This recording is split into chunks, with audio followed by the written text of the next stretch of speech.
In February of 2024, Dr. K. Tai made a discovery that has shifted everything we thought we knew about loneliness. She pinpointed specific neurons in the brain that fire when you feel alone. But here's the thing, the secret that nobody is talking about. These neurons light up just as intensely whether you're alone in your room or lost in the middle of a crowd. Carl Jung mapped this out over a century ago, without any brain scanners. He called it the loneliness of the conscious individual. And what you're about to discover in the next few minutes will completely revolutionize how you understand your own loneliness. Have you ever been at a party, surrounded by people laughing and talking, and felt a void so profound it felt like you were on another planet? Have you ever been at a family dinner, with everyone present, and felt more isolated than if you were completely alone? Have you ever looked around at the people in your life and thought, nobody here really knows me? If you answered yes to any of those questions, you are far from alone in this experience. Paradoxically, millions of people feel exactly the same way, and neuroscience is finally starting to explain why this happens. But more importantly, Carl Jung already had the answer a century ago, and it's far more profound than any brain scan could ever show. In the next few minutes, I'm going to reveal exactly what's happening in your brain when you feel lonely in a crowd. I'm going to show you the hidden connection between Jungian psychology and the latest discoveries about loneliness neurons. And I'm going to give you a hybrid protocol that unites the insights of Carl Jung and Andrew Huberman to transform that loneliness into something completely different. But before we go any further, I need you to understand one fundamental thing. The loneliness you feel is not a personal failing. It's not because you're antisocial. It's not because you're challenging to connect with. It's a signal that something much deeper is happening inside of you. And that signal is exactly what Carl Jung studied throughout his entire life. Let's start with what neuroscience has uncovered. Dr. K. Tai at Stanford University identified a specific region of the brain called the dorsal raphe nucleus. Within this region, there are dopaminergic neurons that function like a social thermometer. When these neurons are activated, they create a state that she termed social hunger or social craving. But here is the crucial discovery. These neurons don't measure how many people are around you. They measure the quality of the connection. You can be surrounded by 100 people, and if none of them offer the type of connection that your brain craves, these neurons will fire as if you were completely isolated. Andrew Huberman explained this on his podcast, using the concept of social homeostasis. Just like your body has a set point for temperature, hunger, and thirst, your brain has a set point for social connection, and when you dip below that point, it doesn't matter how many people are around. The brain registers a deficit. But hold on, because what Andrew Huberman doesn't mention is what Carl Jung discovered first. And this changes everything. Carl Jung wrote a phrase that's going to make you pause this video to process it. He said that loneliness doesn't come from not having people around. Loneliness comes from being unable to communicate the things that seem important to yourself. Read that again. Loneliness comes from being unable to communicate the things that seem important to yourself. This means that you can be in a room full of people, talking about work, about gossip, about superficial things, and feel completely alone, because none of it touches what really matters to you. Your brain registers these interactions as noise, as empty calories, as fake connection. And here is the part that's going to sting. The majority of people will never understand what really matters to you, not because they are bad people, but because the majority of people have never bothered to discover what matters to themselves. And how can you connect deeply with someone who hasn't connected with themselves? Carl Jung called this the tragedy of the collective unconscious. The majority of people live on autopilot, following social scripts that were programmed into them since childhood. Work, marry, have kids, buy things, appear happy, and within that script, there's no space for the questions that really matter. But you are different. If you're watching this video and felt something when you heard that quote from Carl Jung, you're part of a very specific group. Carl Jung called them individuals in the process of individuation. Andrew Huberman might call them people with high sensitivity to social misalignment. And this group feels loneliness differently, because you're not seeking quantity of connections. You're seeking depth. You don't want more people around. You want the right people. And when you don't find them, you prefer real solitude to false company. But here's the problem. Your brain doesn't differentiate between physical isolation and emotional isolation. To the dorsal raphe nucleus, loneliness is loneliness. And when you stay in that state for too long, things start to shift. A study published in December of 2025 analyzed over 137,000 cognitive tests and discovered that social isolation causes direct cognitive decline, not correlation, causation, independent of gender, ethnicity, or educational level, independent of whether the person identified as lonely or not. Literal isolation changes the brain. But what's even more interesting is that subjective loneliness, the kind you feel even when surrounded by people, also causes changes. Researchers using data from 40,000 people in the UK Biobank discovered that perceived loneliness is associated with changes in the default mode network. This is the brain network responsible for self-reflection, creation of meaning, and processing experiences. In other words, your loneliness isn't just a feeling. It's literally changing the structure of your brain. And the more time you spend without genuine connection, the harder it becomes to create genuine connection. A vicious cycle. Carl Jung understood this intuitively. He wrote that the isolation necessary for individuation can become a prison. If the person doesn't know how to navigate it consciously, the loneliness that should be transformative becomes destructive when you don't understand its purpose. And here is the pivot that no one tells you. The loneliness you feel is not a problem to be solved. It's a calling to be answered. Carl Jung spent a large portion of his life isolated. He had few true friends. He broke with Sigmund Freud, his closest mentor. He spent years in a period that he himself called a confrontation with the unconscious. And during all of that time, he was alone, deeply alone. But it was exactly in that solitude that he developed the concepts that changed psychology forever: the shadow, the archetypes, the collective unconscious, the process of individuation. It all began in isolation. Carl Jung wrote that loneliness becomes the school in which a person is forced to learn to endure their singularity as an individual. And in fact, this theme provided Carl Jung with the very core of his later writings on individuation. Do you understand what this means? The loneliness you feel might not be a curse. It might be the beginning of your process of becoming who you really are. But hold on. Because here's what Andrew Huberman adds that changes the practical application. Neuroscience shows that chronic loneliness causes a reduction in the oxytocinergic response. This means that the more time you spend feeling disconnected, the harder it becomes for your brain to process connection when it actually appears. People who are chronically lonely show less interpersonal trust, prefer larger social distances, and have reduced activation in the limbic and striatal regions during interactions. In simple terms, your brain starts to protect itself. It assumes that connection isn't available. So it stops searching, stops hoping, stops being open. This explains why some people can be desperate for connection, but at the same time, push people away. The brain is in protection mode, and protection mode is isolation mode. So we have a neurological paradox. The loneliness that could transform you through individuation can also destroy you if your brain enters defensive mode for too long. And this is where Carl Jung and Andrew Huberman need to work together.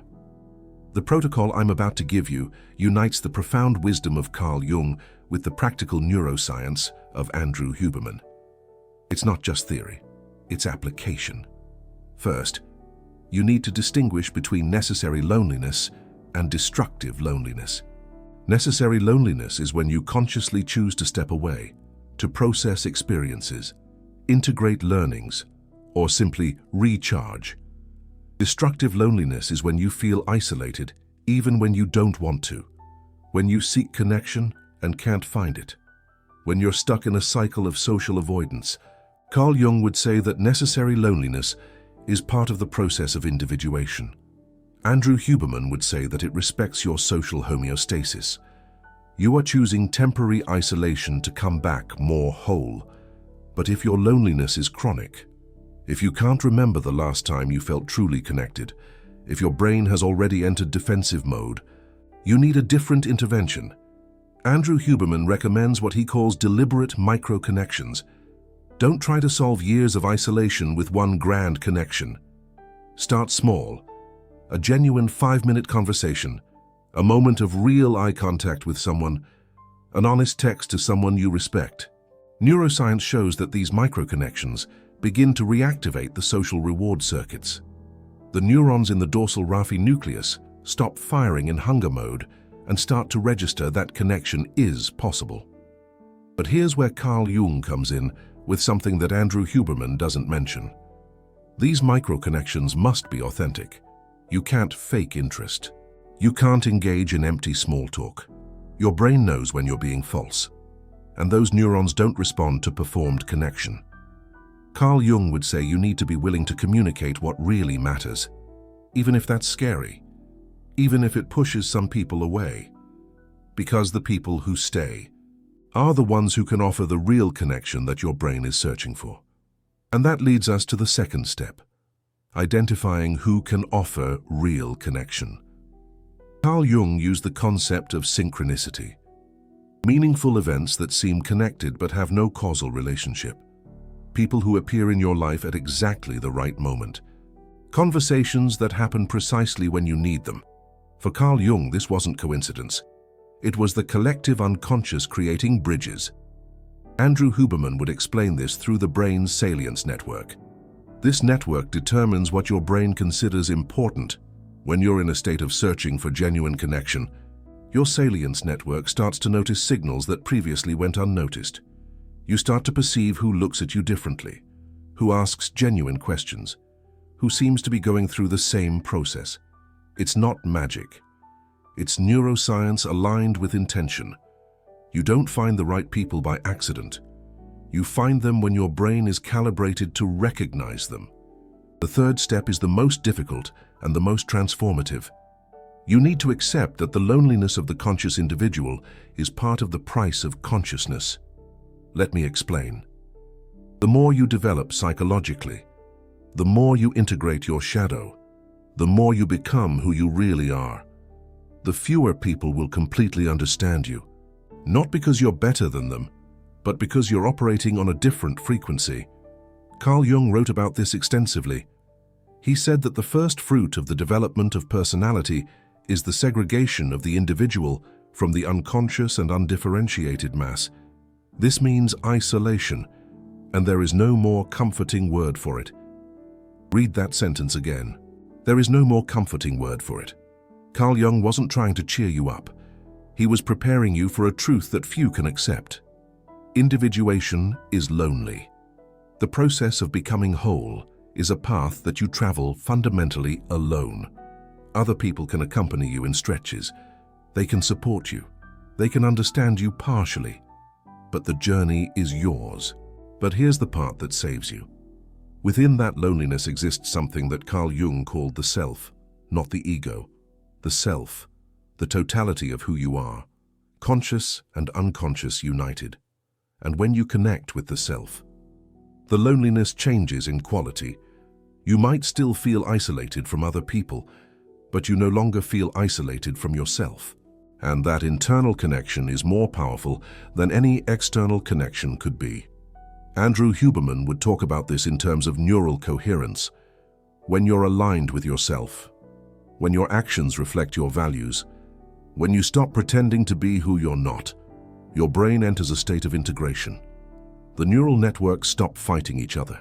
The the default mode network starts to process experiences more coherently. And ironically, it's in this state of internal connection that genuine external connections start to appear. Because you stop transmitting desperation, stop seeking validation, stop accepting any connection just so you're not alone. You become selective. And people who are also in the process of individuation recognize that in you. They approach you naturally, not by accident, by resonance.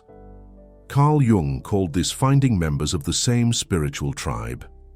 Andrew Huberman would call it neural synchronization between individuals.